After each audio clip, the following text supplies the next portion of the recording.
I'm standing here with the Quintin and Jaimee Stoltzfus. They're a big part of our church, and we're so excited as we're heading towards Commitment Sunday, March 1st. We're asking everybody to pray about what God would have you give into the future of our foundation, our commitment for the building. And I just wanted to talk to you guys for a moment because you guys are a big part of our church and have been really generous and kind. How long have you been a part of Freedom Life?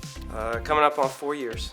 And you were a part of our first church plant in our Decade of Destiny, Bridge Community in Downingtown, and you're a part of that for a couple years as well, right? That's right. So it's pretty cool to be a part of a church that Freedom Life planted and then be able to come back to Freedom Life and say that, you know, we've really been together for a long time because of that. What do you guys do? How do you serve? What do you do in the life of the church? We are currently the Next Steps leaders, and that's kind of multifaceted, but yes, we love that.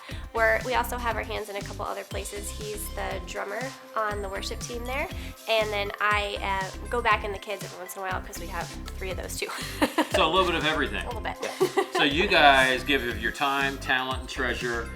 You're committed to the house. Just if you could encourage everybody, you know, why you're a part, and encourage everybody else in their generosity, what are some things that you would say to them real quick?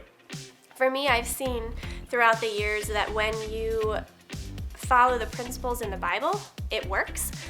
So we were both raised that you tithe, and then you also give above that, and we have never seen lack. That's our story. That's, I believe, our testament, and the legacy that we've gotten passed to us that we want to pass on. But further than that, as we grow closer to the Lord and we get closer to His heart, we become more like Him. That's what we're supposed to do. And when you see with His eyes and you see a broken situation, you no longer see it as hopeless. It's cool to know His heart now, because when I see a situation, I'm moved in compassion.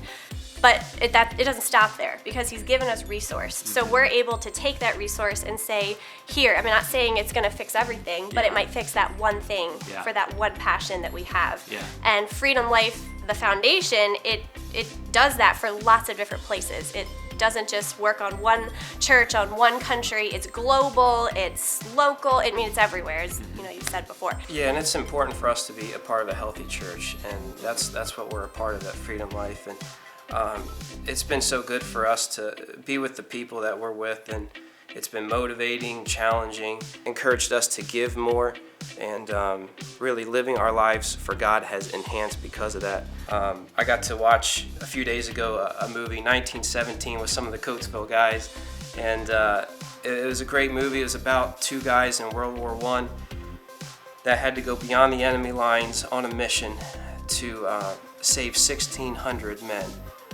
Because they were about to run into a trap. And I was thinking about it later, and God has put us on a mission to save lives, to bring souls into the kingdom of God. And it's so important to be a part of that. And I want what's inside of me to come out, and that's really exercising your faith. And it starts with giving. Yeah, that's awesome. Well, I really appreciate you guys. You're amazing. We love you. You're handsome boys. And we even like your Philadelphia Eagles hat. Oh, so come on, right. somebody. Come on, Quintin Jaimee somebody. Stoltzfus!